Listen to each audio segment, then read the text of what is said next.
இப்போ நடமாடக்கூடிய ஸ்டேஜ்னு சொல்லி சொன்னோம்னா ரொம்ப சிரமப்பட்டு தான் நடக்கிறார். கை கால் எல்லாத்துலேயும் அடிபட்டிருக்கு, சிரமப்பட்டு தான் நடக்கிறார். தாராபுரம் இன்ஜுரியில் வந்துட்டு அது சவுக்கு சங்கரே கோர்ட்டில் வந்து அந்த ஆக்சிடென்ட்டில் எனக்கு வந்து பெரிய சந்தேகம் இல்லை. மேஜிஸ்ட்ரேட் முன்னாடியே உதட்டில் மட்டும்தான் ஒரு காயம். ஏன்னா 12-10 போலீஸ்காரங்க இருந்தாங்க. அந்த பிரேக் அடிக்கும் போது முன்னாடி பட்டதில் ரிப்பில் வலி இருந்துச்சு. அந்த வலிக்கும் எக்ஸாமினேஷன் பண்ண சொல்லி தான் நம்ம கேட்டிருந்தோம். இப்போ வந்து என்னென்னா கை வந்து கம்ப்ளீட்டாக ஃப்ராக்சர் ஆயிருக்கு. பிளாஸ்டிக் பைப்பில் அடித்ததுனால சுடுதண்ணி ஊற்றுற மாதிரி பெரிய பெரிய கோப்பலமாக நிறைய கையில் வந்து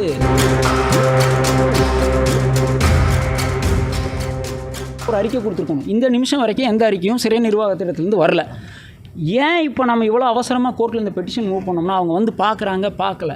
இதை இப்போவே நம்ம பதிவு பண்ணலன்னு சொன்னோம்னா பொய்யான காரணங்களை சொல்லி ஒரு அறிக்கை வருவதற்கான காரணம் ஒரு வாய்ப்பு இருக்கிறதுனால தான் நம்ம இவ்வளோ அவசரமாக இந்த கோர்ட்டில் இந்த பெட்டிஷன் மூவ் பண்ணியிருக்கிறோம். திருப்பி அதில் என்ன ஆர்டர் போடுறாங்கன்னு நமக்கு தெரியாது. கோவை சிறையில் நீங்கள் சொல்கிறது பார்த்தா கிட்டத்தட்ட ஒரு கொலை முயற்சி தான் நடக்குது. இது தொடர்பாக நீங்கள் தேசிய மனித உரிமை ஆணையத்திலையும் மனு கொடுக்கவோ பெட்டிஷன் போடவோ வாய்ப்புகள் இல்லை. கண்டிப்பாக இது ஹைகோர்ட்டில் நாம் என்ன பண்ண போகிறோம்னா இந்த தாக்குதலுக்கு உட்படுத்தப்பட்ட ஜெயில் சூப்பரண்ட் தலைமையில் ஜெயில் சூப்பரண்ட் மற்றும் அவரை தாக்கிய 10 வார்டன்கள் அவங்க மேலெல்லாம் நடவடிக்கை எடுக்க சொல்லியும் அவர்கள் மீது வழக்கு பதிவு செய்ய சொல்லியும் கண்டிப்பாக நாம் வந்து ஹைகோர்ட்டில் மூவ் பண்ண போகிறோம். ரிட்டு ஆல்ரெடி வந்து இவர் மேலே குண்டாஸ் போடுறதுக்கான வாய்ப்பு இருக்குன்னு சொல்லியிருந்தாங்க. அந்த குண்டாஸ் போடக்கூடாது, பொய் வழக்கின் அடிப்படையில் குண்டாஸ் போடக்கூடாதுன்னு சொல்லி அதுக்கு ஒரு ரிட் பெட்டிஷன் மூவ் பண்ணியிருக்கோம். அந்த ரிட் பெட்டிஷன்லேயே இவரை அடித்து டார்ச்சர் செய்த கஸ்டடியல் வயலன்ஸில் ஈடுபட்ட ஜெயில் சூப்பரண்ட் மற்றும் அந்த வார்டன்ஸ் மேலே கண்டிப்பாக நடவடிக்கை எடுக்க சொல்லி கண்டிப்பாக கோர்ட்டை அப்ரோச் பண்ண போகிறோம். தமிழக போலீஸ் வந்து அவர்கள் மேல் புகார் பதிவு செய்து அவர்கள் மேல் நடவடிக்கை எடுப்பாங்க. மனித உரிமை வந்து ஆணையம் வந்து அவருக்கு பார்த்து அவருக்கு வந்து உதவி செய்வாங்கிற நம்பிக்கை இல்லை. கண்டிப்பாக அது சிபிஐ என்கொயரியோ இல்லை சென்ட்ரல் இன்வெஸ்டிகேஷன் என்கொயரியோ கண்டிப்பாக ஹைகோர்ட்டில் ரிட்டில் கேட்போம். கண்டிப்பாக அதாவது கடலூர் சிறையில் வந்து கண்காணிப்பாளர் செந்தில்குமாருக்கும் சவுக்கு சங்கருக்கும் இடையிலான அந்த ஒரு பிரச்சனையை மீண்டும் பண்ணுறதுக்காக தான் திட்டமிட்டு பண்ணியிருக்காங்க. இல்லை, அவர் சவுக்கு சங்கர் அப்படி தான் சொல்கிறாரு. சார், நான் வந்து கடலூர் சிறையில் இருந்தப்பவே புக்கு படிக்கக்கூடாதுன்னு சொன்னாங்க, ஏன்னா என்ன பண்ணிட முடியும்னு கேட்டு என்னை அடித்தார், டார்ச்சர் பண்ணார். நான் அந்த டார்ச்சருக்கு எகெயின்ஸ்டாக பிரிசனர்ஸ்க்கு எகெயின்ஸ்டான டார்ச்சர் இந்த ஜெயில் சூப்பரண்ட்னால சிறைவாசிகள் எவ்வளோ பாதிக்கப்பட்டிருக்காங்க, நான் மட்டும் இல்லை, அவர் மேலே நடவடிக்கை எடுக்கணும் தான் ஹைகோர்ட்டில் மனு போட்டிருக்காரு. அது வந்து பெண்டிங்கில் இருக்குது.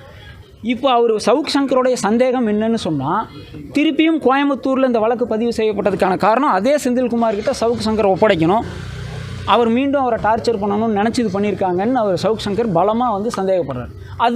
அது உண்மைங்கிற விதத்தில் தான் இந்த சம்பவம் நடந்திருக்கு. சனிக்கிழமை நைட் அடிச்சிருக்காங்க. இப்போ வரைக்கும் ஒரு எக்ஸ்ரே கூட எடுக்கல.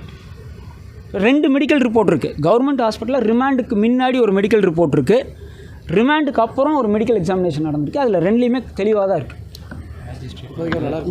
இல்லை, இப்போது நடமாடக்கூடிய ஸ்டேஜ்னு சொல்லி சொன்னோம்னா ரொம்ப சிரமப்பட்டு தான் நடக்கிறார். கை கால் எல்லாத்துலேயும் அடிபட்டிருக்கு, சிரமப்பட்டு தான் நடக்கிறார். இது காயமானது வெளியே தெரியக்கூடாதுங்கிறதுக்காக துணியை சுற்றி அடிக்கிறாங்களோ? இல்லை, தாராபுரம் இன்ஜுரியில் வந்துட்டு அது சவுக்கு சங்கரே கோர்ட்டில் வந்து அந்த ஆக்சிடென்ட்டில் எனக்கு வந்து பெரிய சந்தேகம் இல்லை. மேஜிஸ்ட்ரேட் முன்னாடியே உதட்டில் மட்டும்தான் ஒரு காயம். ஏன்னா 12-10 போலீஸ்காரங்க இருந்தாங்க. அந்த பிரேக் அடிக்கும் போது முன்னாடி பட்டதில் உதட்டில் காயம் இருந்தது, ரிப்பில் வலி இருந்துச்சு. அந்த வலிக்கும் எக்ஸாமினேஷன் பண்ண சொல்லி தான் நம்ம கேட்டிருந்தோம். இப்போ வந்து என்னென்னா கை வந்து கம்ப்ளீட்டாக ஃப்ராக்சர் ஆகிருக்கு. பைப்பில் வெறும் பிளாஸ்டிக் பைப்பில் அடித்ததுனால அது சுடுதண்ணி ஊற்றுற மாதிரி பெரிய பெரிய கோப்பலமாக நிறைய கையில் வந்து சூட்டுனால ரைட் ஹேண்ட்லேயும் உள்ளங்கையிலே இருக்குது. உனி எக்ஸ்ரே பண்ணி பார்த்தா, ஸ்கேன் பண்ணி பார்த்தா தான் எங்கெங்கே ஃப்ராக்சர் இருக்குன்னு தெரியும்.